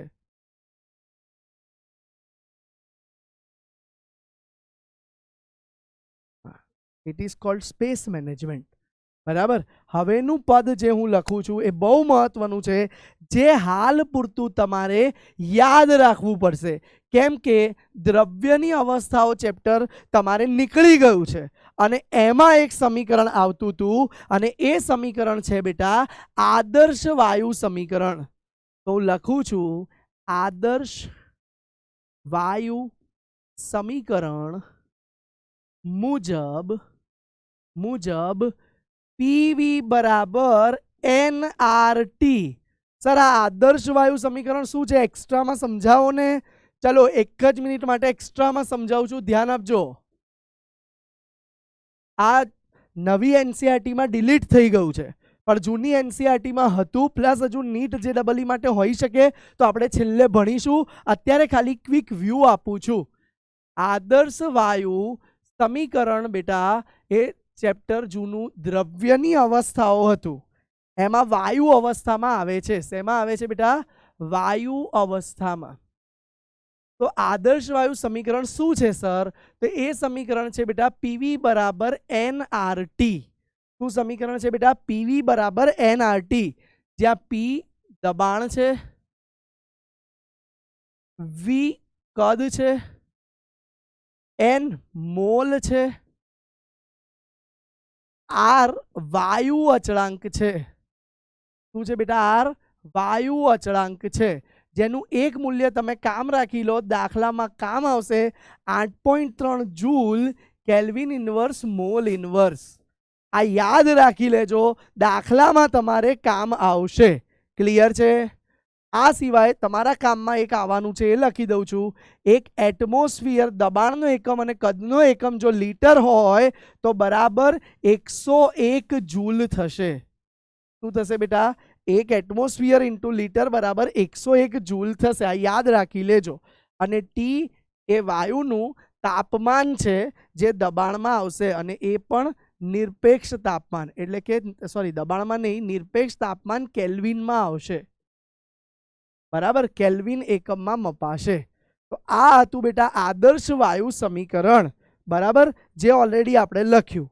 હવે એમાંથી દીકરાઓ હું પી ને કરતા બનાવું છું. તો પી બરાબર શું આવી ગયું બેટા? NRT ભાગ્યા કદ. NRT બાય કદ આવી ગયું બેટા. હવે જુઓ ધ્યાનથી. હવે બેટા હું આ DW ના સૂત્રમાં P ઇન્ટરનલ બરાબર મૂકું છું. તો DW બરાબર આ જે P ઇન્ટરનલ હતું એની જગ્યાએ આને હું P ઇન્ટરનલ કહી દઉં છું અને મૂકું છું NRT ભાગ્યા V, અને DV તો છે જ. બોલો, ક્લિયર થયું આટલી વસ્તુ? હવે બેટા બંને બાજુ સંકલન લેતા, બંને બાજુ સંકલન લેતા, બંને બાજુ સંકલન લેતા.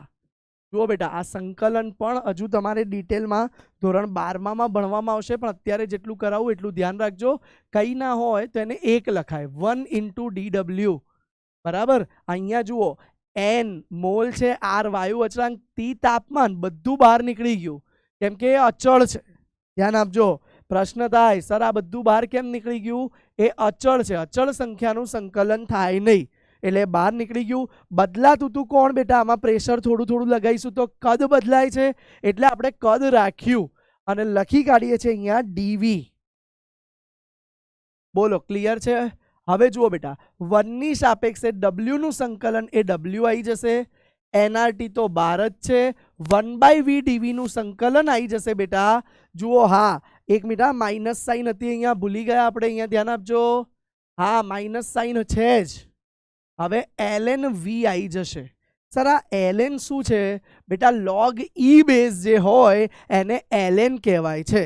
તમે ભણશો આગળ જતા કે E ના ફોર્મમાં જે log હોય એને ln કહેવાય. બરાબર, V આવી ગયું. અને આ સંકલન ક્યાંથી ક્યાં સુધીનું આપણે કરીએ છીએ બેટા? શરૂઆતનું કદ થી અંતિમ કદ સુધીનું. તો આમાં આપણે V લખ્યા પછી અહીંયા ધ્યાન આપજો, આ V લખ્યા પછી ln V લખ્યા પછી સંકલનમાં લિમિટ લખી શકીએ છીએ VF, VI થી VF. અને હવે જુઓ સંકલનમાં લિમિટ કઈ રીતે ખુલે તમે ધોરણ 12 માં શીખશો, પણ અત્યારે હું શીખવાડું થોડું. અપર લિમિટ પહેલા મૂકવાની હોય માઇનસ લોઅર લિમિટ. બરાબર બેટા, ln VF બાય VI. કારણ કે સંકલન કેટલું કરીએ છીએ? શરૂઆતનું કદથી લઈ અંતિમ કદ સુધી. શરૂઆતનું V ઇનિશિયલ, અંતિમ V ફાઇનલ, ત્યાં સુધીનું સંકલન થઈ ગયું. હવે જોઈ લો દીકરાઓ, તો તમારું W બરાબર -NRT. તમે ભણી ગયા છો મેથ્સમાં, લોગમાં બાદ બાકી હોય તો ભાગાકાર થાય, તો ln VF બાય VI. પણ હવે આ ln ને જો આપણે 10 ના બેઝ વાળો લોગમાં ફેરવવું હોય તો આ એક સૂત્ર છે બેટા કે ln બરાબર 2.303 log લખી શકાય. આ ln જે હતો બેટા એ E બેઝ હોય અને log હોય એ 10 ના બેઝમાં હોય છે, એ મેં લખી દીધું. તો હવે આપણે ફાઇનલી જે પ્રતિવર્તી પ્રક્રમ માટે W નું સૂત્ર લાયા એ આવી ગયું. W બરાબર માઇનસ, જુઓ આ 2.303 આગળ લઈ લઉં છું, 2.303 NRT log V ફાઇનલ ભાગ્યા V ઇનિશિયલ.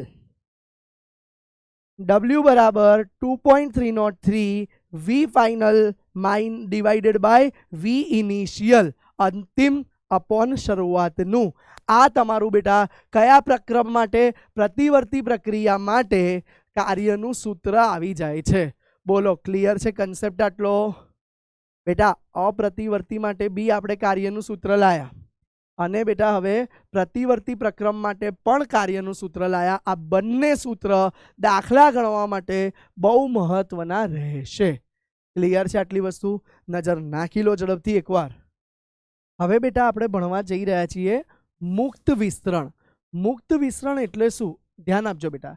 ધારો કે આ એક બલ્બ છે, ખાલી ગોળો, એને બલ્બ કહીએ, ખાલી ગોળો છે. એને બેટા આપણે અહીંયા વચ્ચે એક સીલ સાથે બંધ કરેલો છે, જુઓ. અને અહીંયા બીજા ગોળામાં બેટા આપણે એક બીજી બાજુ વાયુ ભરી દઈએ છીએ. ધ્યાન આપજો, આ ગોળામાં બીજી બાજુ એક વાયુ ભરી દીધો છે, બરાબર.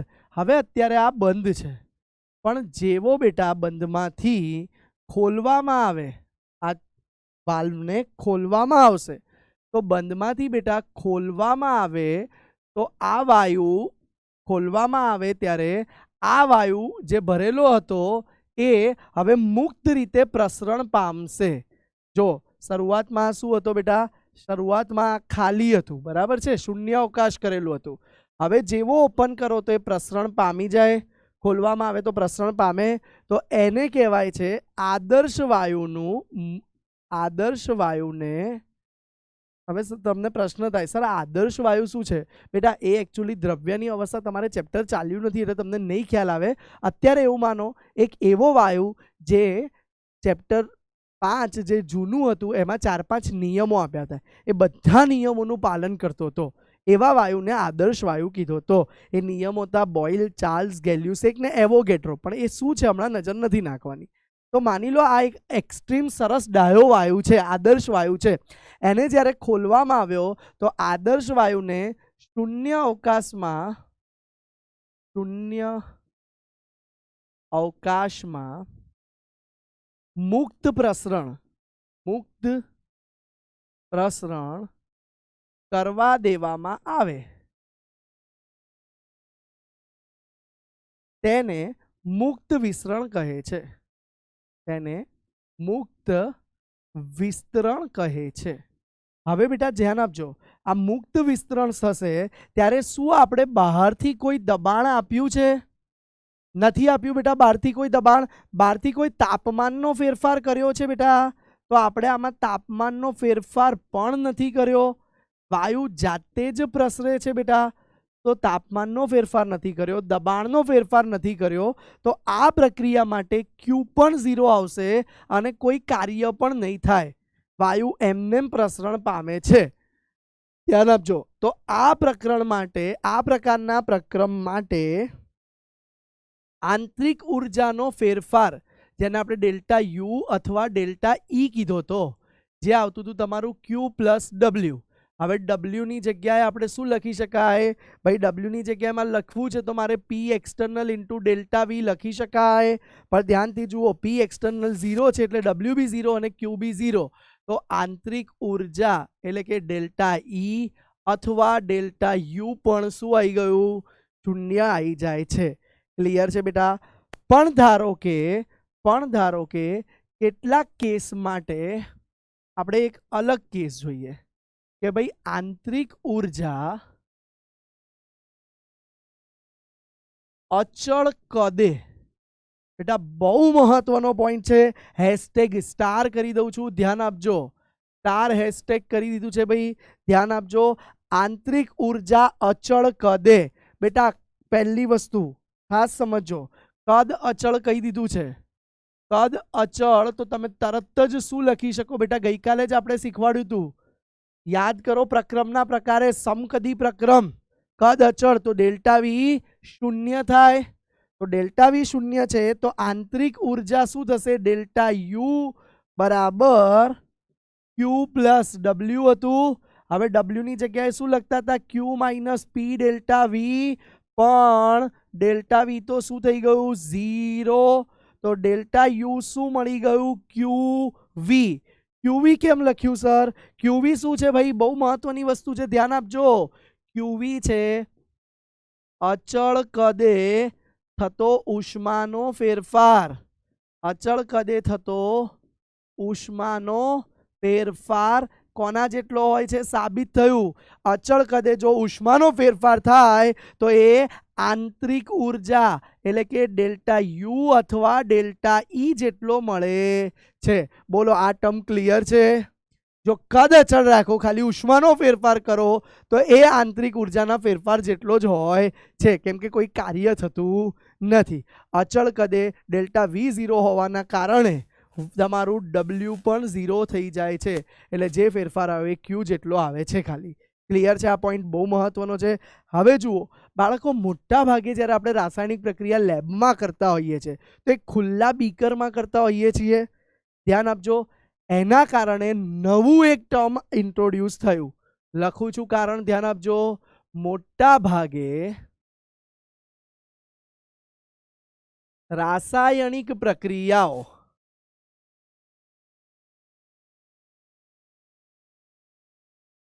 ખુલ્લા પાત્રમાં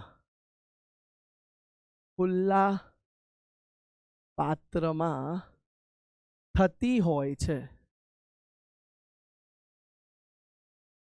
જ્યાં આપણે આગળ શેના માટે તારવ્યું? અચળ કદે. જ્યાં ખુલ્લું પાત્ર હોય તો કદ અચળ હોતું નથી,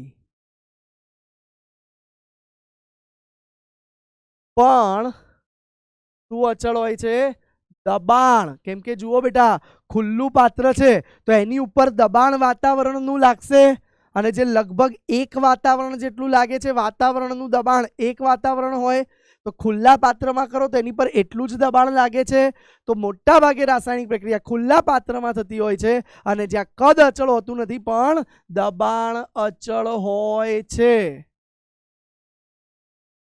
માટે અચળ દબાણે કોઈક નવી રાશિ લાવવી પડે કે જેનું માપન સારું બનશે. ખ્યાલ આવે છે? અચળ દબાણે કોઈ નવી રાશિ લાવવી પડશે જેનું યોગ્ય માપન કરી શકાશે, અને એ ભૌતિક રાશિ છે આપણી એન્થાલ્પી. એન્થાલ્પી શું છે? ધ્યાન આપજો. બે મહત્વના પોઈન્ટ લખી રહ્યા છીએ. પહેલો પોઈન્ટ છે એન્થાલ્પીને શેના વડે દર્શાવવામાં આવે છે? તો એન્થાલ્પીને દર્શાવવા માટે એચ સિમ્બોલ યુઝ થાય છે, અને જે અચળ કદે મપાય છે. બીજી વસ્તુ, એન્થાલ્પી એ અવસ્થા વિધેય છે. એન્થાલ્પી કેવું છે બેટા?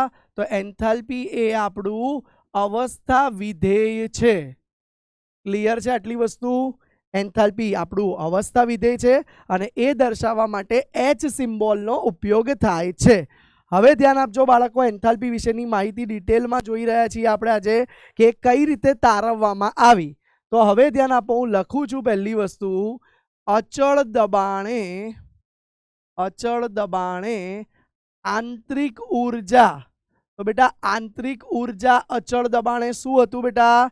એને ઈ કીધું હતું આપણે, અથવા તો યુ કીધું હતું, અને એનું સૂત્ર આપણે લખ્યું હતું ક્યુ પ્લસ ડબલ્યુ. પણ ડબલ્યુ ની જગ્યાએ તો તમે જાણો છો માઇનસ પી ડેલ્ટા વી.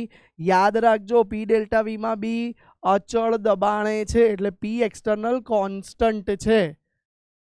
તો બેટા આ સૂત્ર અહીંયા મૂકી દઈએ આપણે, તો આપણે લખી શકાય, ધ્યાન આપો, કે યુ બરાબર માઇનસ પી ડેલ્ટા વી. એક મિનિટ, ક્યુ પ્લસ આવે, હા ક્યુ અને પ્લસની જગ્યાએ આવે ડબલ્યુની જગ્યાએ માઇનસ પી ડેલ્ટા વી. બોલો ક્લિયર છે આટલી વસ્તુ બેટા? હવે બેટા આપણે આ ડેલ્ટા યુ જ્યારે આપણે વાત કરતા હોઈએ આંતરિક ઉર્જા તો હંમેશા ફેરફાર જ કરીએ છીએ. તો હવે ડેલ્ટા યુની જગ્યાએ આપણે શું લખી શકાય? તો ડેલ્ટા યુની જગ્યાએ બેટા આપણે લખી શકીએ છીએ, ધ્યાન આપજો, કે U2 માઇનસ U1 બરાબર ક્યુ માઇનસ પી અને V2 માઇનસ V1. બોલો ક્લિયર છે આટલી વસ્તુ? શું આવી ગયું ભાઈ? U2 માઇનસ U1 બરાબર ક્યુ માઇનસ પી અને V2 માઇનસ V1. હવે જુઓ બેટા, ક્યુ ને સૂત્રનો કરતા બનાવી દઈએ છીએ આપણે. તો ક્યુ બરાબર, આ બાજુ પહેલા એક કામ કરો, હજુ રહેવા દો, U2 માઇનસ U1 જ લખું છું. પહેલા આનું મલ્ટિપ્લિકેશન કરી દઈએ. ક્યુ માઇનસ PV2 વત્તા PV1 થઈ ગયું બેટા. હવે જુઓ બેટા, આ માઇનસ માઇનસ પ્લસ થઈ ગયું. હવે ક્યુ ને એકલો પાડો, તો ક્યુ બરાબર U2 plus PV2 minus U1 minus PV1 થઈ ગયું બેટા આટલી વસ્તુ. હવે ધ્યાન આપજો, અહીંયા હવે ખૂબ મહત્વની વસ્તુ જોવાની છે, ધ્યાન આપજો.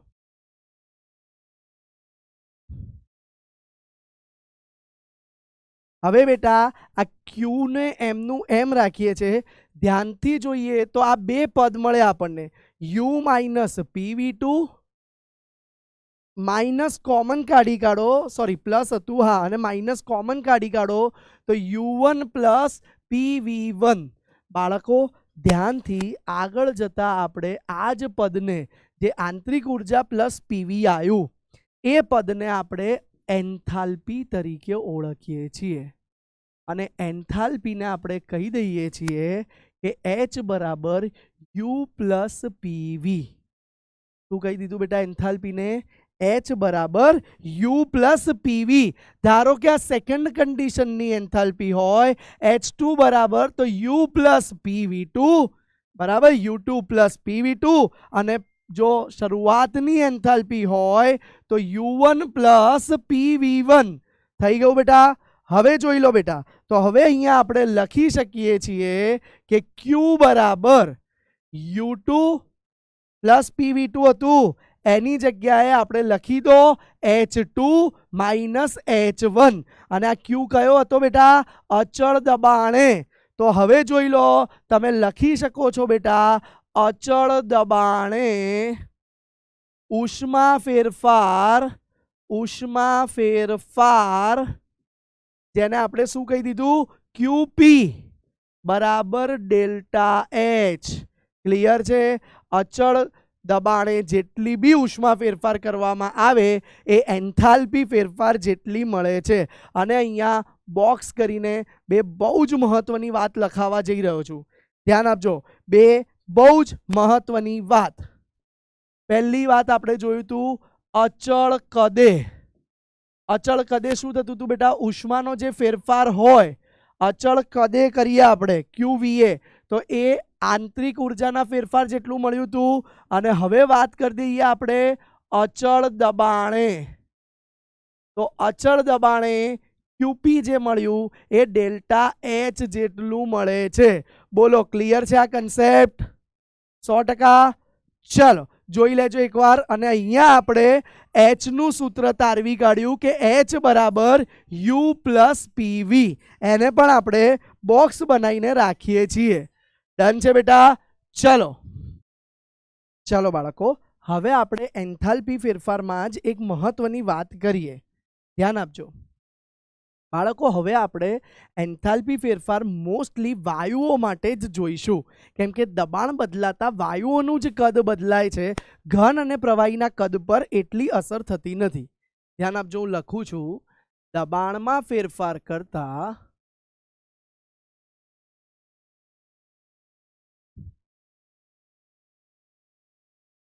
ઘન તથા પ્રવાહીના કદમાં ફેરફાર થતો નથી. માત્ર વાયુના કદમાં જ ફેરફાર થાય છે. માટે ધ્યાન આપજો, માટે દબાણના ફેરફારની અસર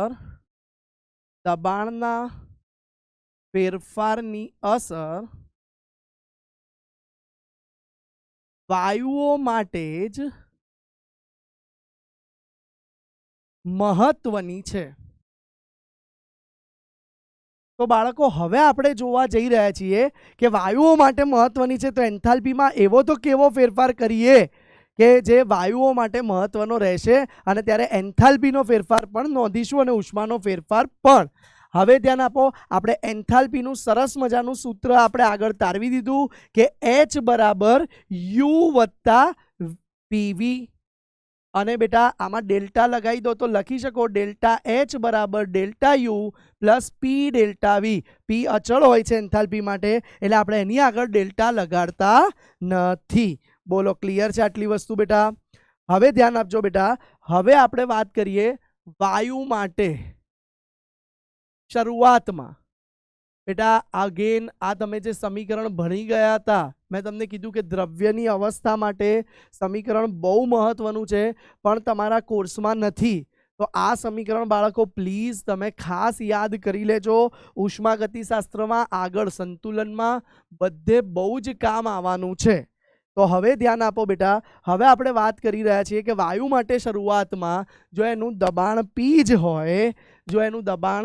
જ હોય, અને કદ V1 હોય અને મોલ N1 હશે, કેમ કે દબાણ અને તાપમાન અચળ છે, આર તો વાયુ અચળાંક છે, તો PV બરાબર NRT સૂત્ર જ લખ્યું છે, પણ ખાલી V1 અને N1 બતાયા છે.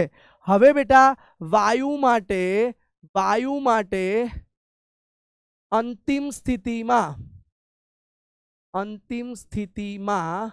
તો આ જ વસ્તુ ચેન્જ થઈને શું આવી જશે બેટા? જુઓ, PV2 બરાબર N2RT. હવે જુઓ બેટા, ડિફરન્સ લઈએ, PV2 માઇનસ PV1 તો શું થાય બેટા? N2RT માઇનસ N1RT થઈ ગયું બેટા.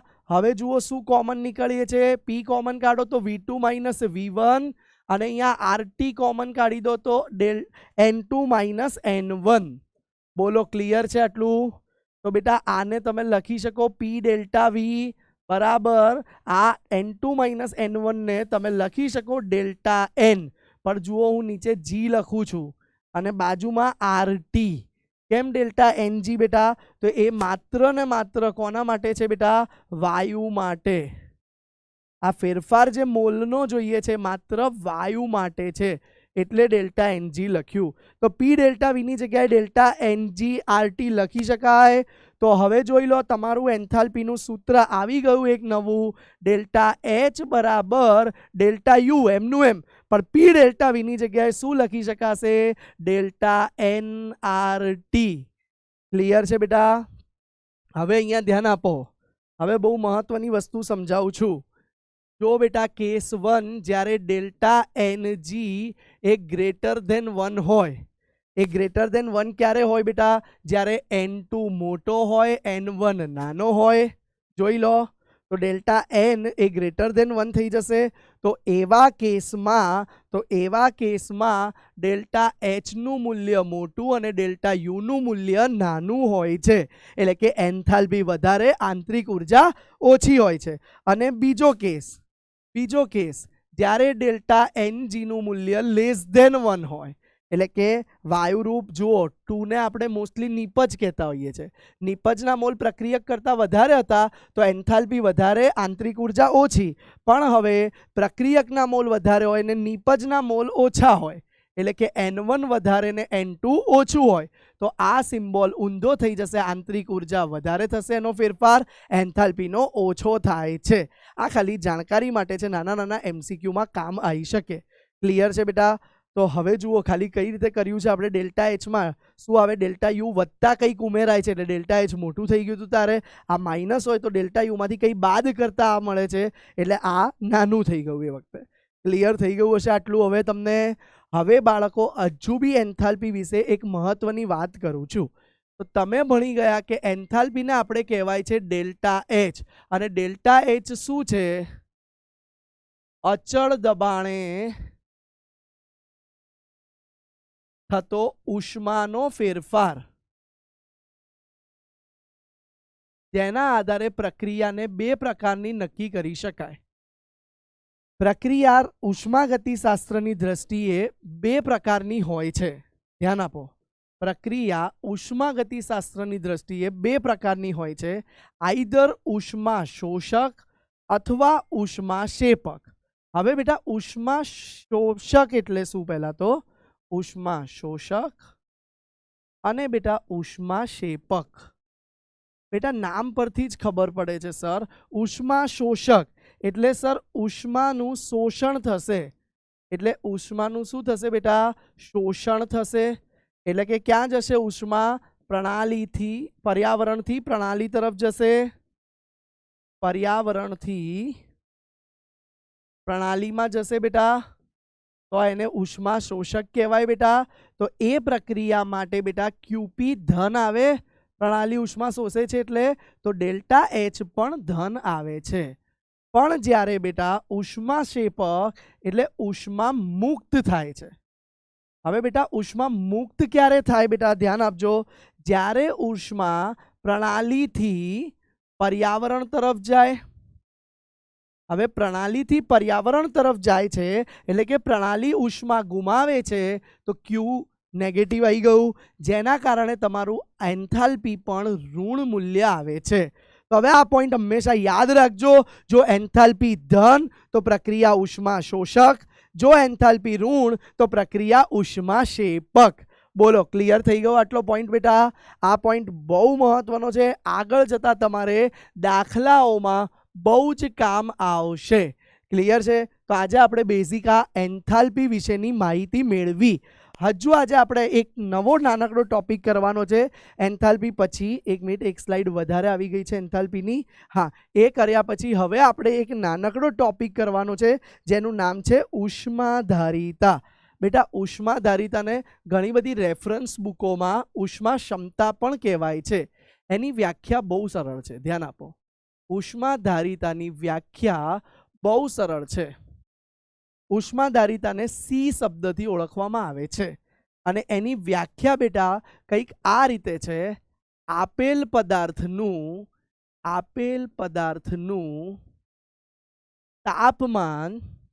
તાપમાન 1 ડિગ્રી સેલ્સિયસ અથવા 1 કેલ્વિન જેટલું વધારવા માટે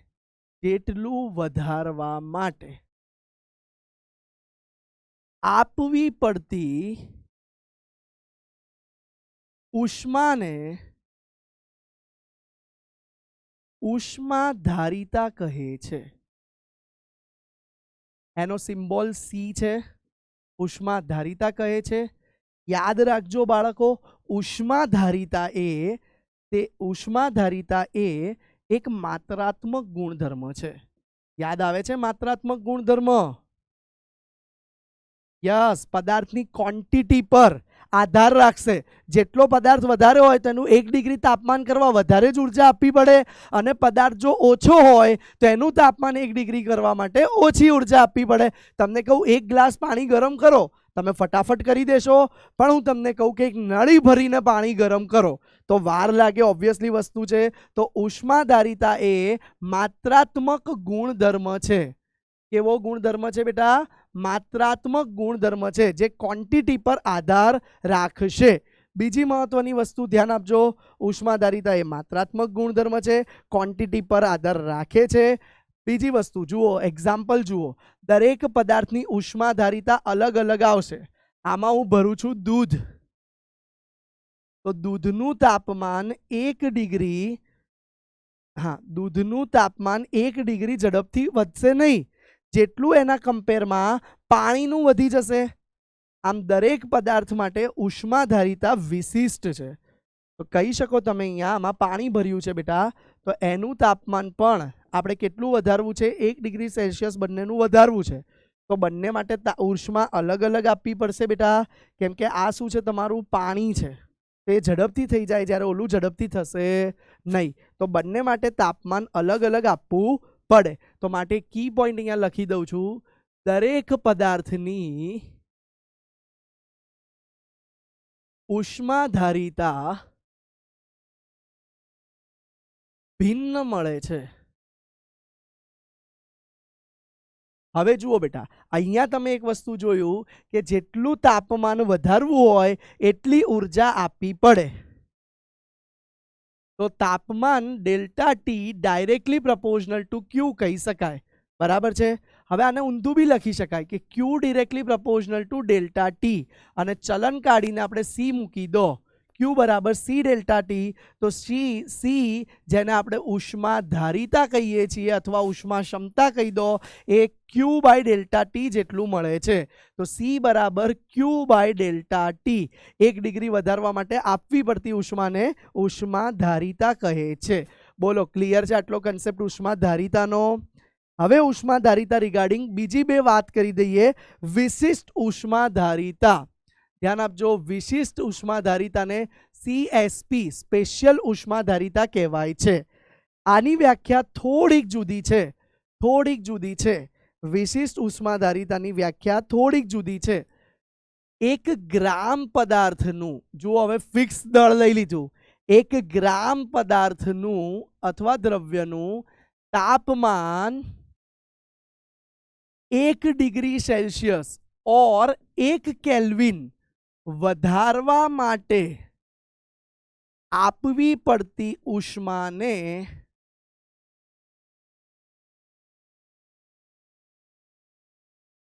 વિશિષ્ટ ઉષ્મા ધારિતા અથવા ઉષ્મા ક્ષમતા કહે છે. તો બાળકો એને CSP કહી દો, સી સ્પેશિયલ, અને એનું સૂત્ર આવશે Q/ΔT, તો બરાબર સાથે દળ પણ આવી જશે. અને હવે બેટા અહીંયા ધ્યાન આપો, આનો ગોલ્ડન પોઈન્ટ ખાસ લખાવું છું, ધ્યાન આપો કે ભાઈ વિશિષ્ટ ઉષ્માધારિતા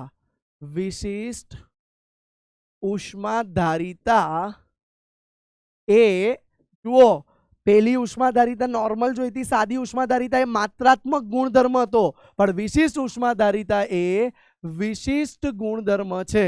કેવો ગુણધર્મ છે ભાઈ? વિશિષ્ટ ગુણધર્મ છે. એટલે જે ક્વોન્ટિટી પર ડિપેન્ડ નહીં કરે. કેમ? 1 ગ્રામ માટે જ છે એટલે અચળ થઈ ગઈ. બાળકો આ MCQ વારંવાર ટ્વિસ્ટ કરીને પૂછે છે, વિશિષ્ટ ઉષ્માધારિતા માત્રાત્મક છે કે વિશિષ્ટ છે? તો વિશિષ્ટ. સાદી ઉષ્માધારિતા હતી એ માત્રાત્મક. અને હવે ત્રીજો ટાઈપ ભણી લઈએ. એક ત્રીજો ટાઈપ આવશે, ઉભા રહો, સ્લાઇડ નથી, લઈ લઈએ આપણે. ચલો, ત્રીજો મહત્વનો ટાઈપ, ખૂબ મહત્વનો ટાઈપ, મોલર ઉષ્માવાહકતા. મોલર ઉષ્માવાહકતા બેટા બહુ જ મહત્વનો ટાઈપ, જેને CM તરીકે ઓળખાય છે. ધ્યાન આપજો, એની વ્યાખ્યા શું છે? એક મોલ પદાર્થનું તાપમાન 1 ડિગ્રી સેલ્સિયસ વધારવા માટે, એક મોલ પદાર્થનું તાપમાન 1 ડિગ્રી સેલ્સિયસ વધારવા માટે આપવી પડતી ઉષ્માને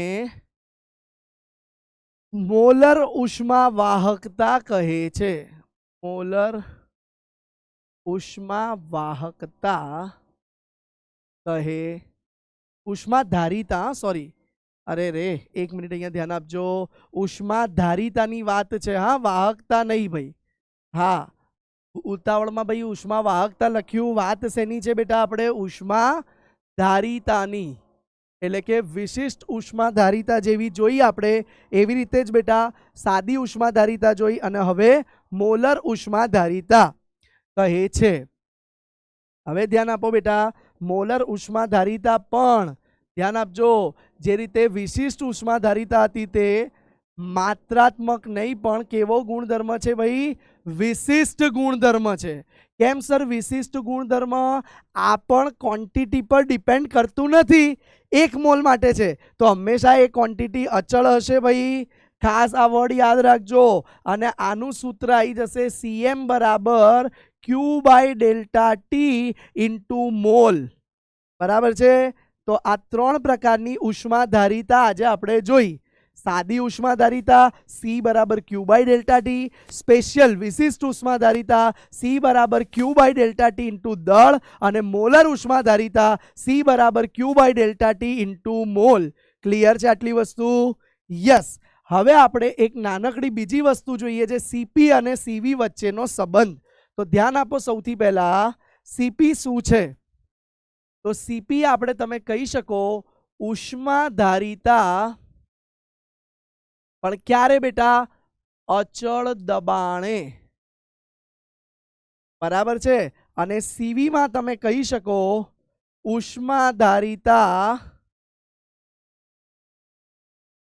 અચળ કદે. બોલો, આટલી 2 વસ્તુ ખબર પડે છે?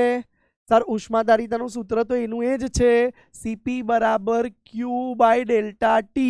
હા બેટા, પણ Q ની જગ્યાએ હવે શું આવી જશે? P છે એટલે QP. અને નીચે જુઓ CV છે તો CV બરાબર QV/ΔT.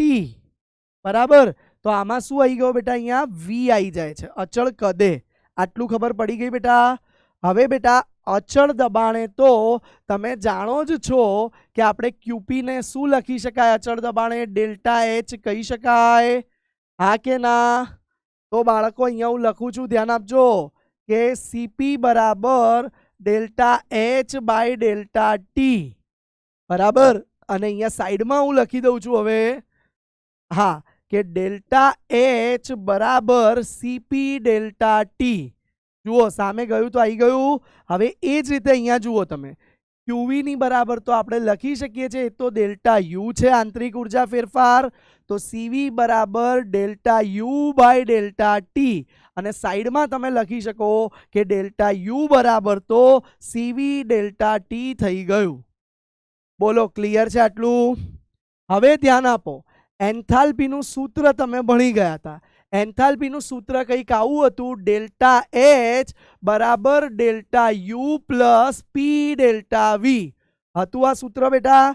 હવે જુઓ ધ્યાનથી, ડેલ્ટા H ની જગ્યાએ હું શું લખું છું? CP delta T. Delta U ની જગ્યાએ શું લખું છું? CV delta T. અને આ P ડેલ્ટા V ની જગ્યાએ બેટા NR ડેલ્ટા T. કેમ બેટા? ધ્યાન આપો. સર આવું કઈ રીતે લખ્યું? બેટા PV બરાબર NRT છે. હવે જુઓ બેટા, તો તાપમાન, દબાણ, મોલ અને વાયુ અચળાંક બધું અચળ હોય તો P ડેલ્ટા V બરાબર કદ ક્યારે બદલાશે? જ્યારે તાપમાન બદલાય તો, કેમ કે દબાણ તો અચળ છે. એટલે આવું લખી શકાય બેટા. ક્લિયર છે? હવે જુઓ બધી બાજુ ડેલ્ટા T ઉડી જશે, કોમન કાઢીને ઉડી જાય. તો જુઓ આ બાજુ શું બચ્યું, ખાલી ધ્યાન આપજો. આ બાજુ બચશે માત્ર CP, આ બાજુ બચશે બેટા માત્ર CV. તો CP માઇનસ CV બરાબર CV પ્લસ NR. હવે જો 1 મોલ માટે વાત કરી દો, N બરાબર 1 મોલ લઈ લો, તો CP માઇનસ CV, જુઓ સામે મોકલી દીધું, CP માઇનસ CV બરાબર R મળે છે. તો CP માઇનસ CV બરાબર R. આ સૂત્રની સાબિતી ઘણી વખત સ્કૂલ લેવલની એક્ઝામમાં પૂછાતું હોય છે, અને બોર્ડ માટે મહત્વની, પ્લસ આ સૂત્ર પરથી દાખલા પણ કરી શકીશું. CP એટલે કે અચળ કદે, અચળ દબાણે ઉષ્માધારિતા, અને અચળ કદે ઉષ્માધારિતા, એનો તફાવત અચળાંક R જેટલો મળે છે. તો CP માઇનસ CV બરાબર R. આના દાખલા, ઉષ્માધારિતાના દાખલા આપણે આવતા ક્લાસમાં કરીશું. તમને કેટલાક હોમવર્કમાં આપું છું. આ મોલર ઉષ્માધારિતાની સ્લાઇડ અહીંયા આવી ગઈ. જુઓ આપણે ઉપર ભણાવી દીધું. આજે આપણે શું શું ભણ્યા?